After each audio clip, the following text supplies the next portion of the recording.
नमस्कार, आप देख रहे हैं चर्चा और बात करेंगे देश के उस राज्य की जिस राज्य से बेटी बचाओ बेटी पढ़ाओ अभियान की शुरुआत हुई थी। प्रधानमंत्री नरेंद्र मोदी और मुख्यमंत्री मनोहर लाल खट्टर के साथ कई नेता और अभिनेता भी मौजूद थे और भरोसा दिलाया गया था कि बेटियों की सुरक्षा और उनको पढ़ाने को लेकर कारगर कदम उठाए जाएंगे।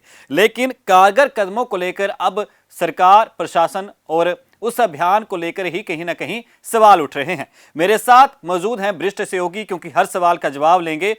बलवंत तक्षक साहब, मुख्य तौर पर हरियाणा में अब छात्राओं से जो छेड़छाड़ के मामले बढ़ रहे हैं, आपके संज्ञान में भी होंगे, क्योंकि 2 जगह पर ऐसे मामले सामने आ चुके हैं। तो आपसे जानना चाहूंगा कि ये मामले कहां कहां के हैं और ऐसी स्थिति क्यों आन पड़ी है।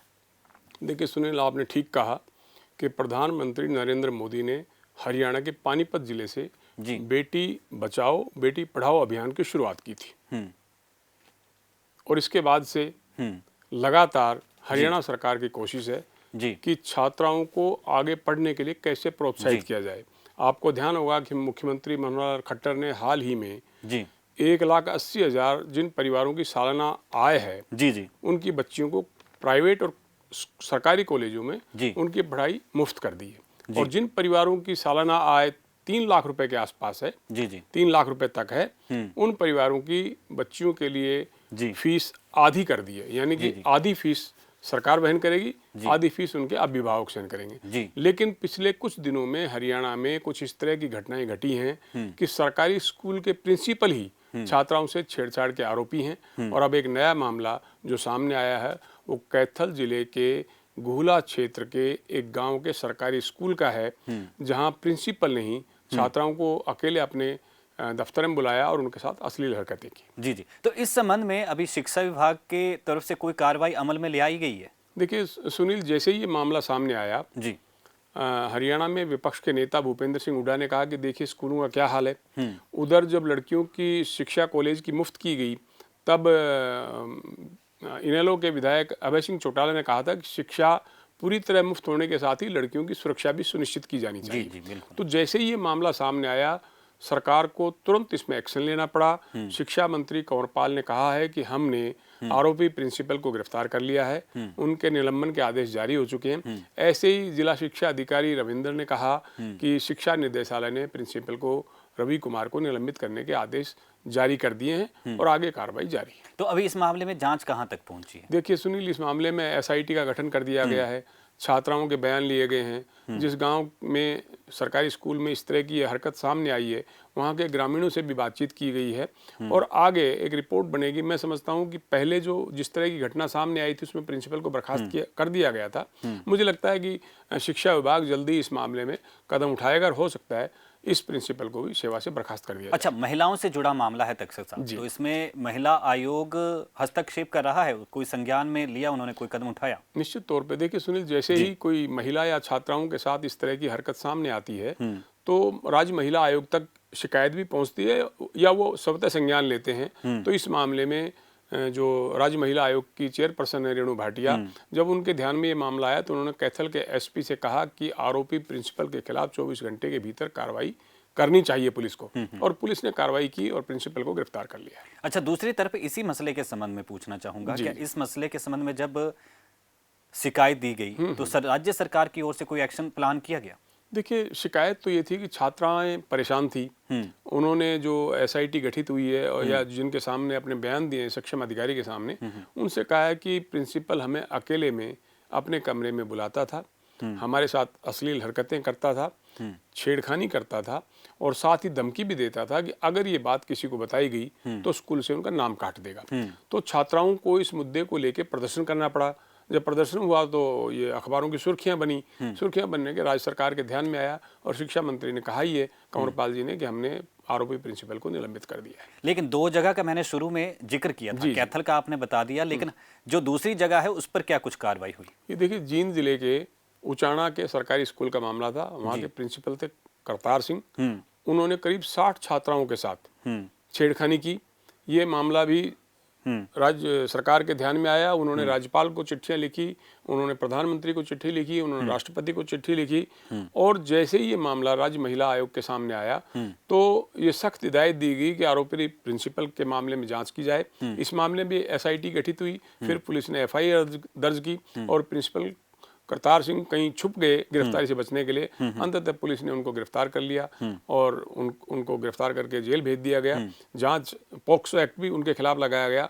जांच जारी है, लेकिन उनको बर्खास्त कर दिया, उनको भी सेवा से बर्खास्त किया जा चुका है। चलो, कार्रवाई की आपने बात बता दी, लेकिन इसके साथ वही सवाल पूछना चाहूंगा, क्या इस मामले में भी महिला आयोग ने कोई संज्ञान लिया है, कोई कदम उठाया? निश्चित तौर पे देखिए, जो राज्य महिला आयोग की जो चेयरपर्सन है रेणु भाटिया जी, वो अपने दफ्तर आई थी। हमने इंटरव्यू के दौरान उससे सवाल किया था कि छात्राओं के साथ छेड़छाड़ हो रही है, राज्य महिला आयोग इस मामले में क्या कार्रवाई कर रहा है। तो उन्होंने कहा था कि कुछ छात्राएं हमारे दफ्तर आई थी, उनसे बातचीत हुई, उन्होंने अपनी पीड़ा बयान की और उस पीड़ा को देखते हुए हमने जींद पुलिस को और डीजीपी जो हरियाणा है उनको कहा था कि आरोपी के खिलाफ तुरंत एक्शन, सख्त एक्शन लिया जाए, और इसके बाद प्रिंसिपल की गिरफ्तारी हो गई थी। जी। लेकिन इस प्रिंसिपल जो जींद का मामला है उस पर क्या कार्रवाई प्रशासनिक तौर पर, जैसे दूसरे में एसआईटी बना दी गई, या इसके अलावा इस मामले में भी हुई, इसके अलावा कोई पोस्को एक्ट के साथ साथ कोई अन्य कार्रवाई अमल में लाई गई? देखिए सुनील, अब उस आरोपी प्रिंसिपल की गिरफ्तारी, बर्खास्तगी के बाद पोक्सो एक्ट जब लग जाता है तो जल्दी से जेल से बाहर आने की संभावनाएं नहीं होती। सेवा से उसको बर्खास्त किया जा चुका है। छात्राओं के अब अदालत में चालान पेश हो गया, बयान होंगे, वकील जिरह करेंगे, उसके बाद अदालत किसी फैसले पर पहुंचेगी। मैं समझता हूं कि अगर आरोपी प्रिंसिपल को अदालत में दोष सिद्ध हो जाते हैं और उनको सजा हो जाती है तो आप मान के चलिए कि सेवा के जितने भी लाभ थे वो उनको नहीं मिलेंगे, और छात्राओं से छेड़छाड़ करने की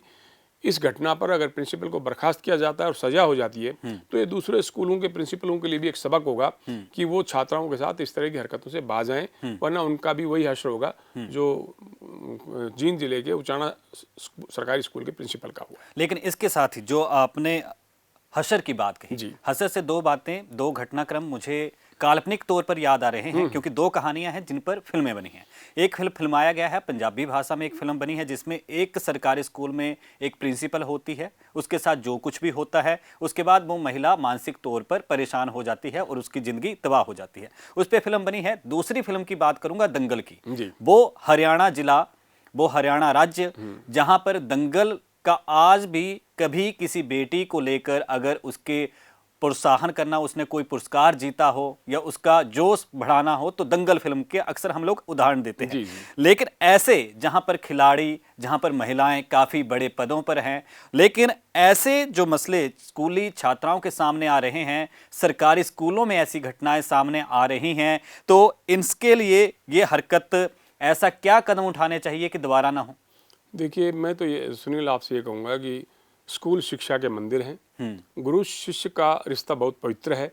ऐसे में छात्राओं को अगर राज्य सरकार आगे पढ़ने के लिए प्रोत्साहित कर रही है तो स्कूलों के जो प्रिंसिपल हैं उनको भी सोचना चाहिए कि वो अपनी उन बच्चियों के साथ क्या हरकत कर रहे हैं। ये ऐसी शर्मनाक हरकत जो है वो माफ़ी के लायक नहीं है, और मैं समझता हूँ कि राज्य सरकार को भी जहाँ लड़कियाँ पढ़ती हैं, अगर वो लड़कियों का स्कूल है तो वहाँ प्रिंसिपल की नियुक्ति के लिए किसी महिला की ही तैनाती की जाए तो ज़्यादा बेहतर होगा। और अगर दो को एजुकेशन है, लड़के लड़कियाँ पढ़ते हैं, वहाँ किसी पुरुष को प्रिंसिपल लगाया जाता है तो पहले उसके चरित्र को देख लिया जाए, पहले उसके खिलाफ इस तरह के कोई आरोप ना हो, इस तरह की हरकतें ना की हों, कोई मुकदमा उस पर ना हो, तो सोच समझ के अगर राज्य सरकार लड़कियों के स्कूल में किसी पुरुष को प्रिंसिपल नियुक्त करती है तो उसका बैकग्राउंड जांचना जरूरी है। होना यही चाहिए कि लड़कियों को प्रिंसिपल और शिक्षकों की तरफ से जितना प्रोत्साहित किया जाए उतनी ही वो देश और राज्य का नाम रोशन करेंगी।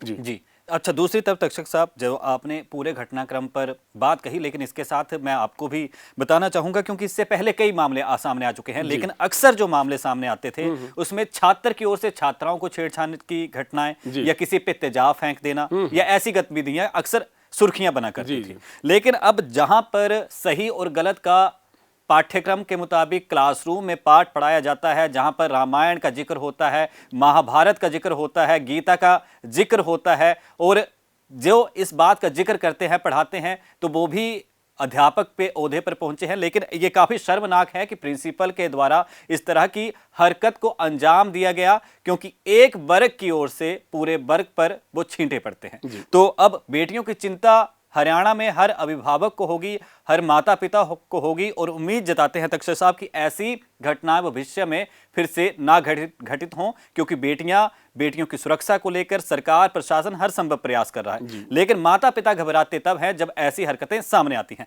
फिलहाल कुछ अहम सवालों के जवाब देने के लिए और वर्तमान की इस घटना पर हमसे कुछ अहम सवालों के जवाब के साथ साथ अपना प्रतिक्रम देने के लिए बहुत बहुत धन्यवाद। शुक्रिया सुनील जी, शुक्रिया।